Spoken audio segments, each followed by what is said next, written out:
Assalamualaikum warahmatullahi wabarakatuh.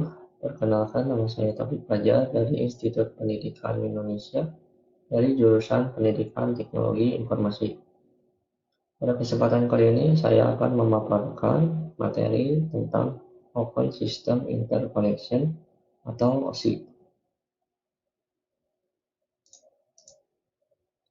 Pengertian OSI Layer.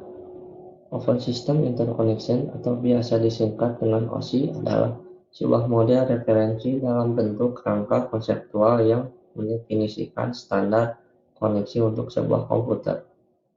Tujuan dibuatnya model referensi OSI ini adalah agar menjadi rujukan untuk para vendor dan developer sehingga produk atau software yang mereka buat dapat bersifat interoperate, yang berarti dapat bekerja sama dengan sistem atau produk lainnya tanpa harus melakukan upaya khusus dari si pengguna.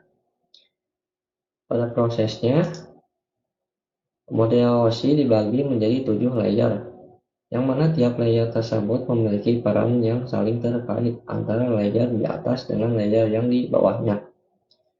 Untuk yang paling bawah ada physical layer, di atasnya ada data link layer, ada network layer, transfer layer, session layer, presentation layer, dan yang terakhir ada application layer.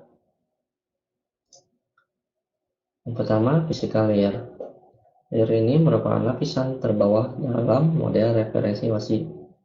Physical layer berkaitan erat dengan urusan signal dan posisinya paling dekat dengan hardware perangkat.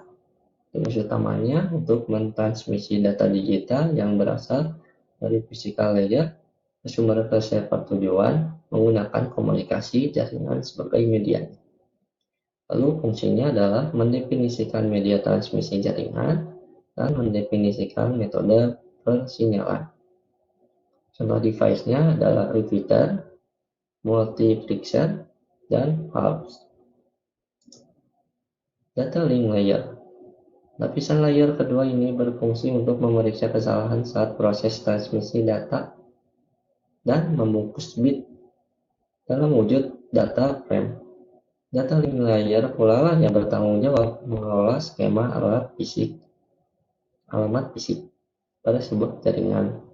Layer ini cukup kompleks, terlihat dari komposisinya terbagi menjadi 2 layer lagi, yakni layer vertical link dan media access control atau manager.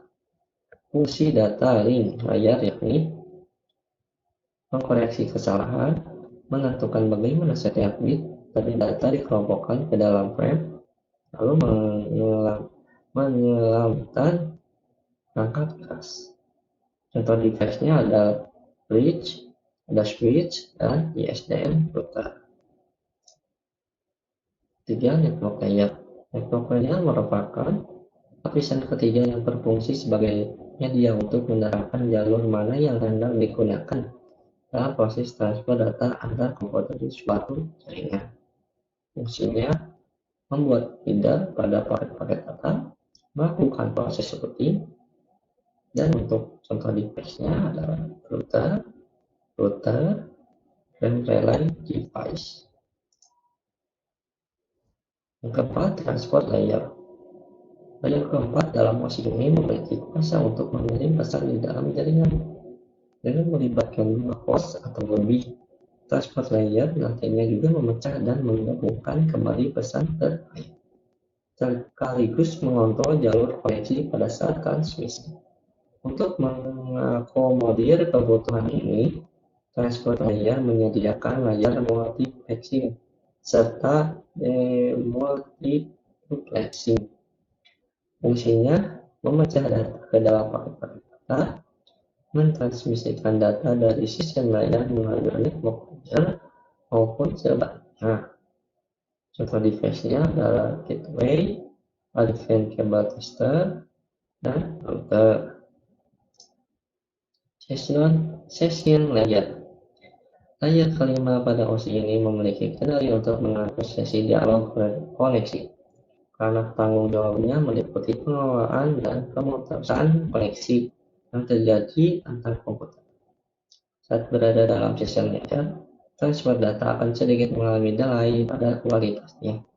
Namun hal tersebut merupakan proses untuk menjaga mutu atas fungsi transport, sehingga bertanggung jawab untuk membentuk, mengelola, dan memutuskan session antar layer di atasnya, dan kontrol dialog antar peralatan otonom.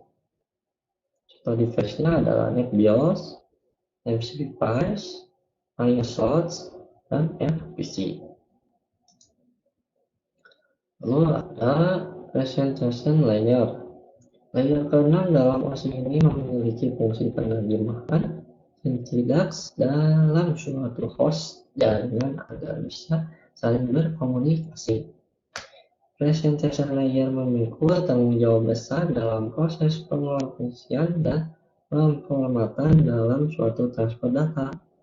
Lapisan ini juga kerap ditugaskan untuk melakukan inskripsi dan deskripsi data saat proses transmisi. Berikut ini ada beberapa protokol pada lapisan layer presentasi. Jadi software, virtual network computing, remote desktop protocol. Contoh data yang ditransfer misalnya file berformat gambar, PG, GIF, dan PNG.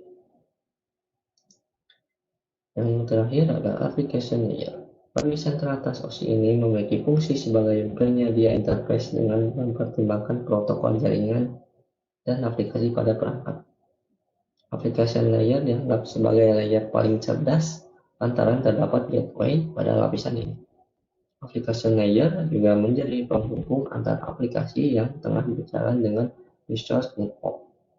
Fungsinya adalah menjadikan interface antara aplikasi dengan jaringan, mengatur bagaimana sebuah aplikasi mampu untuk mengakses jaringan. Ada beberapa protokol yang ditempatkan pada lapisan application layer ini, seperti HTTP, SMTP, dan MFS. Cara kerja OSI. Cara kerja pada OSI layer bisa dibilang cukup panjang dan rumit. Ambil contoh saat kamu akan mengirim sebuah email ke komputer lain. Ikut tahapannya. Application layer mengirim data email melalui protokol SMTP ke komputer tujuan, kemudian diproses pada layer berikutnya.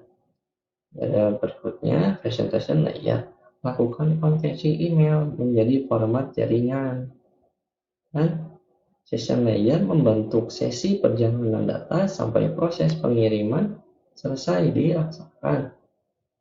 Lalu transfer layer mengirim pemecah data dan dikumpulkan lagi di transfer layer penerima dan diteruskan ke network layer, membuatkan sebuah alamat dan menuntun data sampai ke tujuan.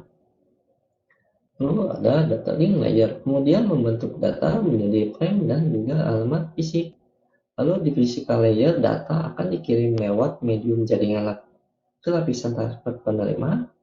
Kemudian pada transfer penerima, alur proses pengiriman data menjadi berbalik dari physical layer ke application layer di komputer penerima.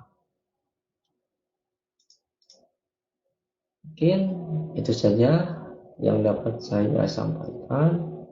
Mohon maaf jika ada kesalahan kata-kata. Bila topik wal hidayah. Wassalamualaikum warahmatullahi wabarakatuh.